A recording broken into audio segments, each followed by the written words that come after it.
नमस्कार दोस्तों, target for I civil service में आप सभी का स्वागत है।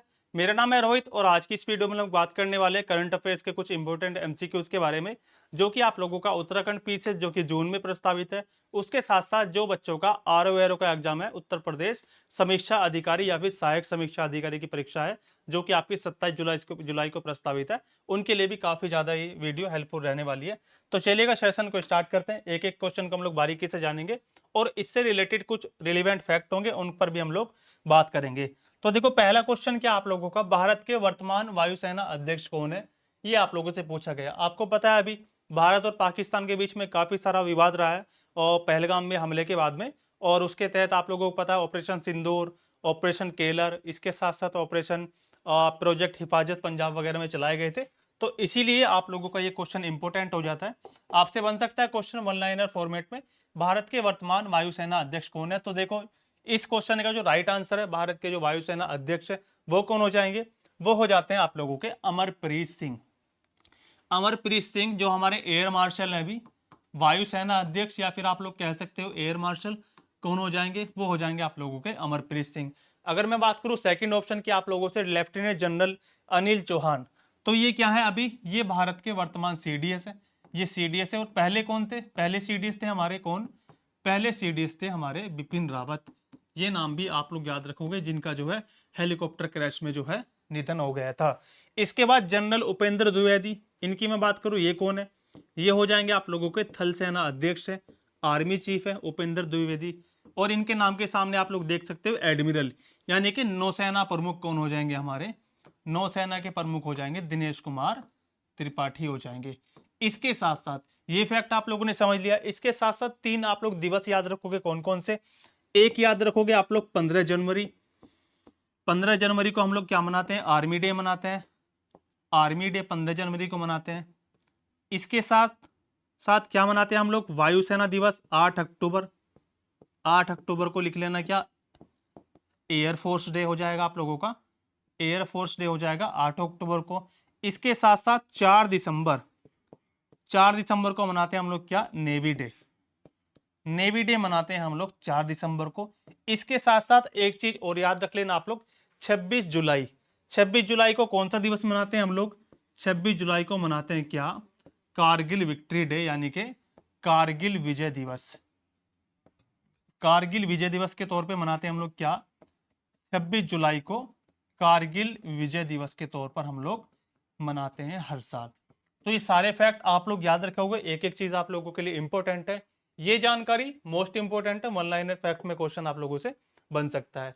क्वेश्चन नंबर 2 पर आएंगे जल्दी से, भारत के वर्तमान मुख्य चुनाव आयुक्त कौन है, ये आप लोगों से पूछा गया था। आपको पता है रिसेंटली अभी लोकसभा चुनाव हुए थे 2024 के अंदर। तो भारत के मुख्य चुनाव आयुक्त कौन है, अभी अभी नियुक्त किए गए हैं 2025 के अंदर ही। तो वो कौन हो जाएंगे आप लोगों के, वो हो जाएंगे ज्ञानेश कुमार।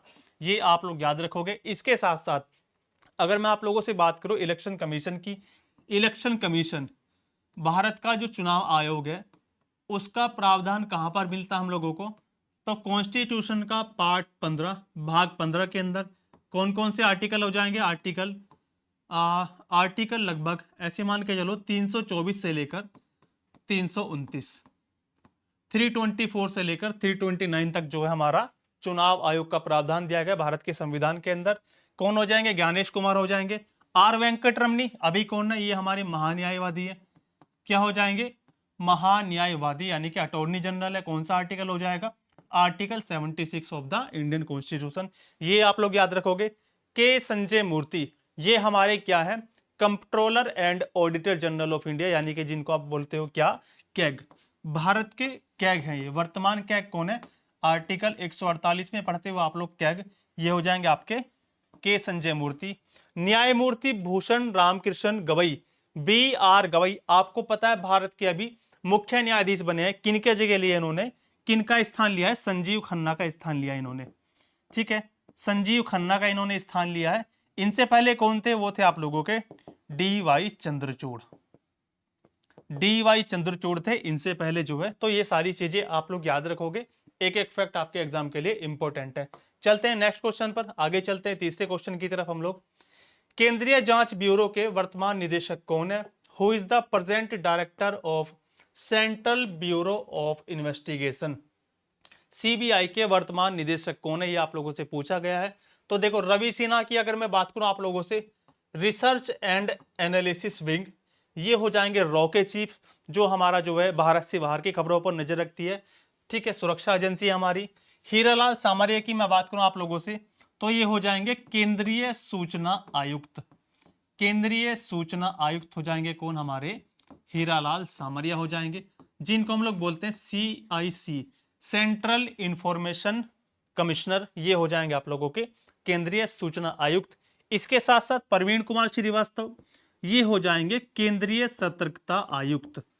केंद्रीय सतर्कता आयुक्त, केंद्रीय सतर्कता आयुक्त यानी कि इनको बोलते हैं हम लोग शॉर्ट में CIC, सेंट्रल विजिलेंस कमिश्नर हो जाएंगे कौन, प्रकाश श्रीवास्तव। अब कौन बचा है, प्रवीण सूद, तो ये हो जाएंगे आप लोगों के ऑप्शन नंबर बी, सीबीआई के वर्तमान निदेशक कौन हो जाएंगे, प्रवीण सूद हो जाएंगे, ये आप लोग याद रखोगे। चलते हैं अगले क्वेश्चन पर, क्वेश्चन नंबर 4। हाल ही में अंतरराष्ट्रीय आपराधिक न्यायालय के वारंट पर किसे गिरफ्तार किया गया है, आप लोग बताओगे जल्दी से, किसको गिरफ्तार किया गया है, जिनका नाम है क्या, रोड्रिगो दुतुर्ते, रोड्रिगो दुतेर्ते इनका नाम है, और इन्हें जो है अभी ICC यानी कि इंटरनेशनल क्रिमिनल कोर्ट के वारंट पर इन्हें गिरफ्तार किया गया है। इनको आपको बताने कौन से देश से संबंधित है, तो यहां पर जो नाम आप लोग देख रहे हो फिलीपींस, ये फिलीपींस के फॉर्मर प्रेसिडेंट है, फिलीपींस के पूर्व राष्ट्रपति हैं, इन्हें गिरफ्तार किया गया था ICC, ठीक है जी, ICC यानी कि इंटरनेशनल क्रिमिनल कोर्ट के वारंट पर इनको गिरफ्तार किया गया था। अगर मैं इसकी बात करूं आप लोगों से, तो ये बना था आप लोगों का जुलाई 2002, ये आप लोग याद रखोगे। वैसे तो इसका निर्माण जो है, ये इसका जो स्थापना है वो हो जाती है कब, 1998 के अंदर, लेकिन इसने जो है स्थापना इसकी जो मानी जाती है वो आप लोग याद रखोगे क्या, जुलाई 2002 में बना। हेडक्वार्टर कहां पर हो जाएगा, हेडक्वार्टर हो जाएगा इसका हेग नीदरलैंड के अंदर, जहां पर आप लोगों का अंतरराष्ट्रीय न्यायालय का हेडक्वार्टर है, हेग नीदरलैंड्स के अंदर इसका हेडक्वार्टर हो जाएगा, ये भी आप लोग याद रखोगे। आगे चलते हैं हम लोग अगले क्वेश्चन की तरफ। अर्जुन पुरस्कार से सम्मानित होने वाले भारत की एकमात्र महिला एथलीट कौन है, who is the only female athlete from India to be awarded the Arjuna award, ये आप लोगों से क्वेश्चन पूछा गया है। तो देखो अगर मैं इन तीन ऑप्शन की बात करूं आप लोगों से, आदवी को पढ़ लेते हैं पहले। आदवी कौन है, आदवी क्या है, विश्व की पहली कार्बन न्यूट्रल बेबी है, ठीक है, विश्व की पहली कार्बन न्यूट्रल बेबी है, कौन से स्टेट की, तमिलनाडु, ये आप लोग याद रखोगे, carbon neutral baby. Anju Rathi Rana, Anju Rathi Rana को आप लोग याद रखोगे, भारत की पहली महिला विधि सचिव इनको बनाया गया था। अभी क्या हो जाएगा, भारत की पहली महिला विधि सचिव, भारत की पहली महिला विधि सचिव। इसके साथ साथ आप लोग कमेंट बॉक्स में जल्दी से लिख दो 23वें विधि आयोग के अध्यक्ष कौन है, पहली महिला विधि सचिव, प्रथम महिला विधि सचिव आप लोग याद रखोगे, लॉ सेक्रेटरी बनी है ये। इसके साथ साथ सुनीता विलियम्स आपको पता है, ये भी अंतरिक्ष से आई है वापस, भारतीय अमेरिकी जो है ये अंतरिक्ष यात्री है। और एक ऑप्शन बचा है, ऑप्शन नंबर डी, दिव्य कीर्ति सिंह, इसका आंसर हो जाएगा क्या आप लोगों का, दिव्य कीर्ति सिंह एकमात्र एथलीट, महिला एथलीट है जिन्होंने, जिनको जो है अर्जुन पुरस्कार से सम्मानित किया गया है, ये आप लोग याद रखोगे। आगे चलते क्वेश्चन नंबर 6 की तरफ। भारत के अग्नि मिसाइलों के जनक किन्हें कहा जाता है, ऑप्शन आपके सामने है, क्या हो जाएगा, तुलसी गौड़ा, डॉक्टर वेणुगोपाल, APJ अब्दुल कलाम, या फिर क्या हो जाएगा, ऑप्शन नंबर आप लोगों का जो राइट आंसर हो जाएगा वो हो जाता है डॉक्टर राम नारायण अग्रवाल। इनका अभी निधन हुआ है, इनका निधन हुआ है, मोस्ट इंपोर्टेंट क्वेश्चन यहां से बन सकता है। इसके साथ साथ डॉक्टर APJ अब्दुल कलाम आप तो जानते हो सभी, ठीक है, भारत के पूर्व राष्ट्रपति रह चुके हैं।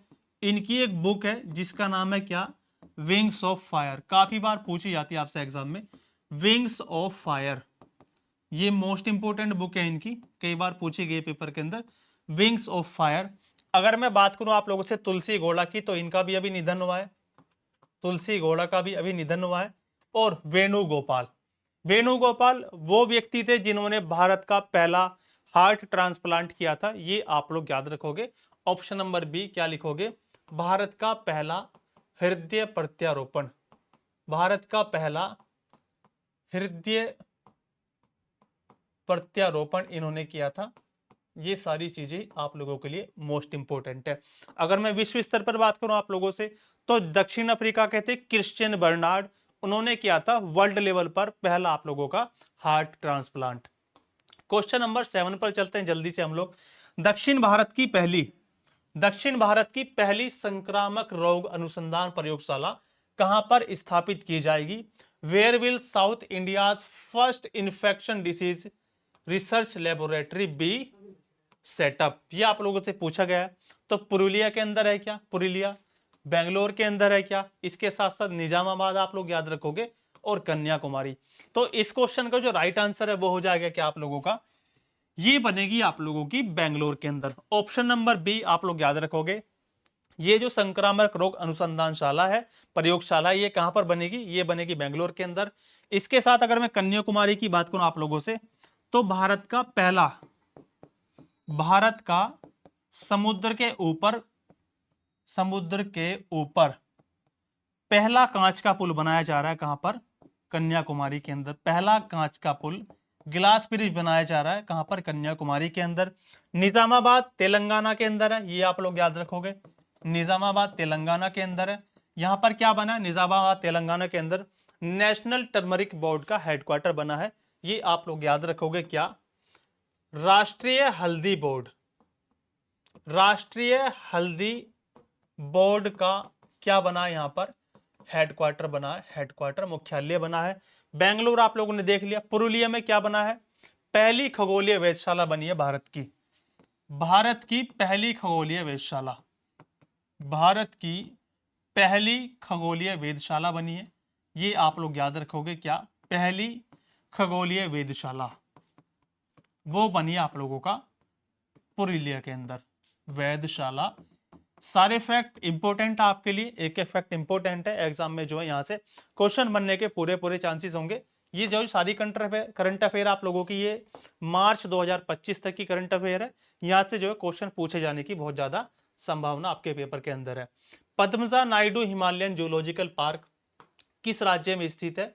यह आप लोगों से पूछा गया। In which state is the Padmaja Naidu Himalayan zoological park located? तो देखो, उत्तर प्रदेश, पश्चिम बंगाल, हिमाचल प्रदेश, या फिर क्या हो जाएगा? अरुणाचल प्रदेश। तो ये जो आपका जूलॉजिकल पार्क है, ये हो जाएगा पश्चिम बंगाल के अंदर। ये जो है आप लोगों का पश्चिम बंगाल के अंदर है। Option number B right answer हो जाएगा। इसके साथ साथ आप लोग क्या याद रखोगे? पश्चिम बंगाल का एक जीआई टैग है, इंपोर्टेंट है, जिसका नाम क्या हो जाएगा? सुंदरबन शहद। क्या हो जाएगा बच्चों? सुंदरबन शहद। ये क्या है? पश्चिम बंगाल का जीआई टैग है। आपको पता है ममता बनर्जी यहाँ की मुख्यमंत्री है। इसके साथ साथ यूपी के हम लोग टाइगर रिजर्व देख लेते हैं। एक है अमानगढ़, अमानगढ़ हो जाएगा। एक हो जाएगा Pilibhit tiger reserve, Pilibhit tiger reserve. इसके साथ साथ आप लोग याद रखोगे क्या? बस ये दो नाम आप लोग याद रखोगे। क्या क्या? एक हो जाएगा अमानगढ़, एक हो जाएगा पीलीभीत टाइगर रिजर्व। इसके साथ साथ आप लोग याद रखोगे Dudhwa tiger reserve, Dudhwa tiger reserve. तो ये 3 टाइगर रिजर्व इंपॉर्टेंट है, यूपी वाले बच्चे याद रखेंगे जिनका आरओ का एग्जाम है। इसके साथ साथ पश्चिम बंगाल की हम लोगों ने बात कर लिया, ममता बनर्जी मुख्यमंत्री है। अब आ जाते हैं हिमाचल प्रदेश पर। तो हिमाचल प्रदेश के दर्रे पूछे जाते हैं आप लोगों से, पासिस पूछे जाते हैं। तो कुछ दर्रे लिख लो हिमाचल प्रदेश के जल्दी से, कुछ दर्रे, या फिर हम लोग इंग्लिश में बोलते हैं क्या? पासिस। कौन कौन से हो जाएंगे? एक तो हो जाएगा शिपकीला, शिपकीला। एक हो जाएगा आप लोगों का बड़ा लाचला, बड़ा लाचला। एक हो जाएगा रोहतांग दर्रा, रोहतांग पास। और इसी रोहतांग पास पर क्या है? इसी रोहतांग पास पर है अटल टनल। अटल बिहारी वाजपेयी के नाम पर बनी है अटल टनल। 9.02 किलोमीटर की इसकी लंबाई है। कई बार एग्जाम में पूछी जा चुकी है। 9.02 किलोमीटर ये लंबी सुरंग है, ये आप लोग याद रखोगे। अरुणाचल प्रदेश के दर्रे देख लो यहाँ पर, अरुणाचल प्रदेश के पास ही देख लो कुछ जल्दी से। बोमडिला हो जाएगा, बोमडिला, बोमडिला हो जाएगा बच्चों। बोमडिला के साथ साथ आप लोग याद रखोगे, एक हो जाएगा बोमडिला, दूसरा हो जाएगा यांगयाफ, यांगयाप या याफ, और तीसरा हो जाएगा दीफू। बोमडिला, यांगयाफ, दीफू। हिमाचल के याद रख लेना शिपकीला, बड़ा लाचला, और आप लोगों का रोहतांग दर्रा, और रोहतांग पास पर है क्या आप लोगों की अटल टनल 9.02 किलोमीटर। ये सारी चीजें आपके एग्जाम के लिए इंपॉर्टेंट है, एक एक फैक्ट को आप लोग याद रखते चलोगे मेरे साथ। भारत के पहले विश्व शांति केंद्र का उद्घाटन कहां पर किया गया है, ये आप लोगों से क्वेश्चन पूछा है। Where was India first world peace centre inaugurated, कहां पर उद्घाटन किया गया। तो देखो इंदौर की अगर मैं बात करूं, इंदौर, इंदौर के अंदर याद रख लेना भीख मांगना, भीख मांगना और प्लस भीख देना यहां पर अपराध घोषित कर दिया गया है। अगर आप किसी को भीख दोगे या फिर यहां पर कोई आप लोगों से भीख मांगता हुआ दिखाई दे गया तो उसको जो है गिरफ्तार कर लिया जाएगा, 6 महीने की सजा, और बाकी उस पर जो है 10,000 तक का जुर्माना भी लगाया जा सकता है। ये आप लोग याद रखोगे। फरीदाबाद हरियाणा में, इसके बारे में कुछ इंपोर्टेंट फैक्ट नहीं है। अहमदाबाद, इसको बोलते हैं हम लोग क्या, भारत का मैनचेस्टर, भारत का मैनचेस्टर भी बोलते हैं। और अहमदाबाद नहीं, भारत का सबसे बड़ा स्टेडियम है जिसका नाम क्या है, मोटेरा स्टेडियम, मोटेरा, जिसका अभी वर्तमान में नाम क्या है, नरेंद्र मोदी स्टेडियम, नरेंद्र मोदी स्टेडियम। किससे रिलेटेड है आप लोगों का, क्रिकेट से रिलेटेड है, ये आप लोग याद रखोगे। इसके साथ साथ जो है गुरुग्राम, इस क्वेश्चन का जो राइट आंसर हो जाएगा वो हो जाएगा आप लोगों का गुरुग्राम के अंदर भारत का पहला विश्व शांति केंद्र स्थापित किया जा रहा है। राइट आंसर हो जाएगा गुरुग्राम, जहां पर जो है इंटरनेशनल सोलर अलायंस का क्या है, हेडक्वार्टर भी स्थित है।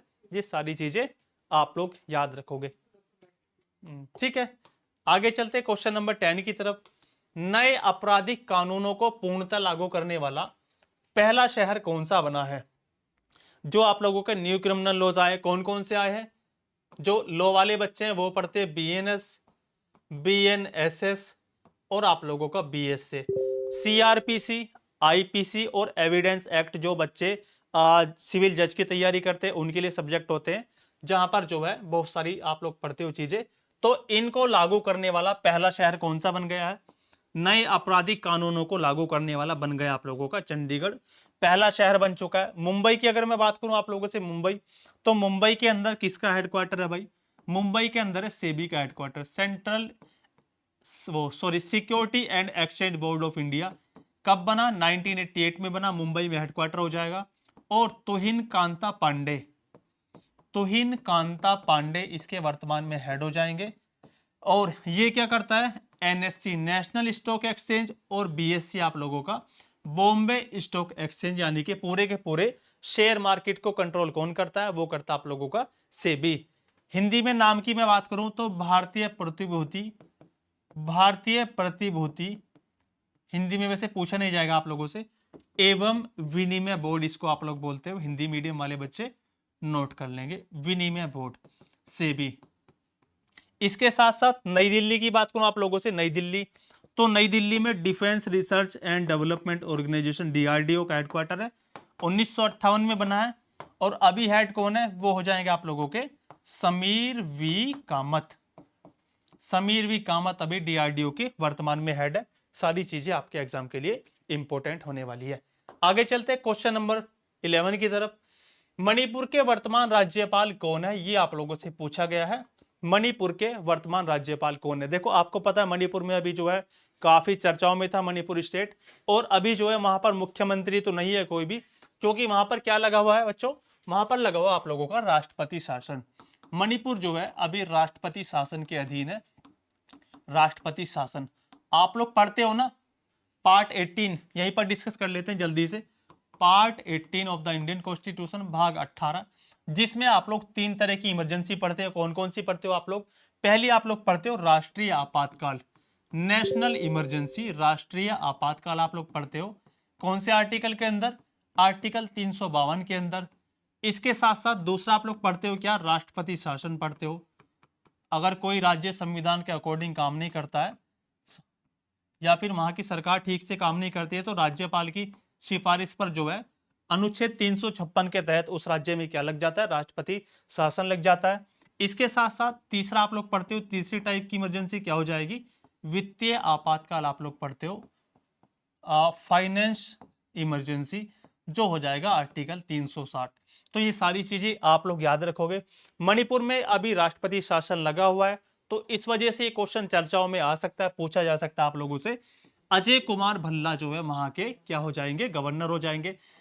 ऐसे मान के चलो कि अगर आपके पास मनी नहीं है तो आप लोग दही भल्ला नहीं खा सकते, इस तरीके से आप लोग याद रख सकते हो। सीपी राधाकृष्णन, सीपी राधाकृष्णन कहाँ के हैं ये आप लोग बताओ मुझे जल्दी से। तो ये हो जाएंगे आप लोगों के महाराष्ट्र के राज्यपाल है अभी कौन, सीपी राधाकृष्णन। अगर मैं बात करूं राजेंद्र विश्वनाथ आर्लेकर, पहले ये राजस्थान सॉरी पहले ये आप लोगों के बिहार के राज्यपाल थे, लेकिन अभी ये कहाँ के राज्यपाल हैं, वहां से हटाकर कहाँ के बना दिया गया इनको, केरल के राज्यपाल अभी वर्तमान में। और अगर मैं बात करूं मंगू भाई छगन भाई पटेल, तो ये हो जाएंगे आप लोगों के एमपी मध्य प्रदेश के हो जाएंगे राज्यपाल, जहां के सीएम भी कौन है, एम से उनका नाम है मोहन यादव। मोहन यादव यहाँ के सीएम हो जाएंगे मध्य प्रदेश के। सबसे ज्यादा जो नेशनल पार्क है वो आप लोगों के मध्य प्रदेश में स्थित है। ये आप लोग सारी चीजें याद रखोगे। आगे चलते हैं क्वेश्चन नंबर 12 की तरफ। दिल्ली के वर्तमान उपराज्यपाल कौन है? आपको पता है दिल्ली में अभी इलेक्शन हुए थे, विधानसभा चुनाव, जिसमें जो है रेखा गुप्ता अभी दिल्ली की सीएम है। तो उस वजह से चर्चाओं में काफी ज्यादा दिल्ली, दिल्ली के वर्तमान उपराज्यपाल कौन है? तो ये आप लोग याद रखोगे वी के सक्सेना, यानी कि विनय कुमार सक्सेना। और ये जो है भारत के फॉर्मर आर्मी चीफ रह चुके हैं कौन, आप लोगों के विजय कुमार सक्सेना, इनका नाम आप लोग याद रखोगे। दिल्ली की बात कर लेते हैं फटाफट से, दिल्ली, दिल्ली की बात कर लेते हैं हम लोग। तो आपको पता है दिल्ली को एनसीआर बनाया गया था, नेशनल कैपिटल रीजन में कब शामिल किया गया था? 69th कॉन्स्टिट्यूशनल अमेंडमेंट, 69वां संविधान संशोधन 1991 के द्वारा दिल्ली को क्या दिया गया, एनसीआर का दर्जा दिया गया था। इसके साथ साथ आप लोग याद रखोगे क्या, दिल्ली के अंदर, दिल्ली के अंदर लोकसभा की सीटें कितनी है? लोकसभा सीटें दिल्ली के अंदर 7। इसके साथ साथ राज्यसभा की सीटें लिख लो, राज्यसभा की सीटें कितनी है दिल्ली के अंदर? राज्यसभा की सीटें, राज्यसभा हो जाएगी आप लोगों की 3। और विधानसभा सीटें कितनी हो जाएंगी बच्चों? विधानसभा की सीटें जो हो जाएंगी वो हो जाती हैं आप लोगों की 70। तो इन 70 सीटों पर अभी जो है चुनाव हुए थे दिल्ली के अंदर। और इसके बाद सीएम कौन बनी है दिल्ली की, आपको पता है? रेखा गुप्ता। रेखा गुप्ता वहां की अभी वर्तमान में सीएम बनी है। रेखा गुप्ता क्या बनी है? सीएम बनी है। और ये चौथी महिला मुख्यमंत्री है दिल्ली की, फोर्थ महिला सीएम या फोर्थ आप लोगों की फीमेल चीफ मिनिस्टर बनी है। इनसे पहले जो है 3 महिलाएं दिल्ली की मुख्यमंत्री रह चुकी हैं। तो आप लोगों से पूछा जा सकता है पहली मुख्यमंत्री कौन बनी थी? वो बनी थी आप लोगों की सुषमा स्वराज। ये आप लोग याद रखोगे दिल्ली की मुख्यमंत्री कौन कौन रह चुकी है? सुषमा स्वराज। दूसरा नाम याद रखोगे आप लोग शीला दीक्षित। शीला दीक्षित का नाम याद रखोगे आप लोग, क्योंकि आपका जो है पीसीएस का एग्जाम है तो आप लोगों से क्वेश्चन पूछा जा सकता है कौन कौन बन चुकी है। तीसरे नंबर की आप लोगों ने देखा था अभी आतिशी मरलेना, आम आदमी पार्टी, आतिशी मरलेना। और अभी 4 नंबर की कौन बनी है? 4 नंबर की बनी आप लोगों की रेखा गुप्ता। तो ये सारे फैक्ट आपके लिए इंपॉर्टेंट हो जाते हैं इस तरीके से। क्वेश्चन नंबर अगले पर चलते हैं, क्वेश्चन नंबर 13 की तरफ हम लोग। खेलो इंडिया यूथ गेम्स 2025 इस साल का सबसे बेहतरीन क्वेश्चन है, पूछा जा सकता है आप लोगों से कहां पर आयोजित किया गया, सारी चीजें देखेंगे। इसमें क्या पूछा आप लोगों से, खेलो इंडिया यूथ गेम्स 2025 किस राज्य ने प्रथम स्थान हासिल किया है खेलो इंडिया यूथ गेम्स के अंदर? तो आप लोग देखो, अगर मैं बात करूं आप लोगों से तो यहीं पर डिस्कस कर लेते हैं। खेलो इंडिया यूथ गेम्स 2025 कहां पर हुआ है, वेन्यू क्या था? वेन्यू तो ये इस बार का जो संस्करण था ये बिहार के अंदर होस्ट हुआ, बिहार ने इसका आयोजन किया है। बिहार ने इसका क्या किया है? आयोजन किया है। अगर मैं एडिशन की बात करूं आप लोगों से, एडिशन कौन सा संस्करण था? ये था 7वां संस्करण। शुभंकर यानी कि इसके मस्कट की बात करूं अगर मैं आप लोगों से, शुभंकर की बात करूं तो वो हो जाएगा क्या? गज सिम्हा, ये हो जाएगा गज सिम्हा। और अगर मैं मेडल की बात करूं आप लोगों से तो आप लोग कमेंट करके बताओ जल्दी से, इसमें जो है पहला स्थान किसको मिला था? किसको मिला है पहला स्थान? फर्स्ट पोजीशन पर कौन है हमारा? वो हो जाता है आप लोगों का महाराष्ट्र। महाराष्ट्र को याद रखेंगे, 158 मेडल जीते हैं टोटल, 158 मेडल जीते हैं महाराष्ट्र ने। और इसमें से 58 कितने जीते हैं? 58 जीते हैं गोल्ड मेडल, 58 जीते हैं इन्होंने गोल्ड मेडल। ये सारी चीजें आप लोग याद रखोगे, 58 गोल्ड मेडल इन्होंने जीते हैं, किसने? महाराष्ट्र के अंदर, इसके अंदर। ठीक है, इसके बाद आगे चलते हैं क्वेश्चन नंबर, अगले क्वेश्चन पर चलते हैं, क्वेश्चन नंबर 14 पर हम लोग चलते हैं। अमरनाथ यात्रा को सुरक्षित एवं शांतिपूर्ण बनाने के लिए भारतीय सुरक्षा बलों द्वारा कौन सा ऑपरेशन चलाया गया था?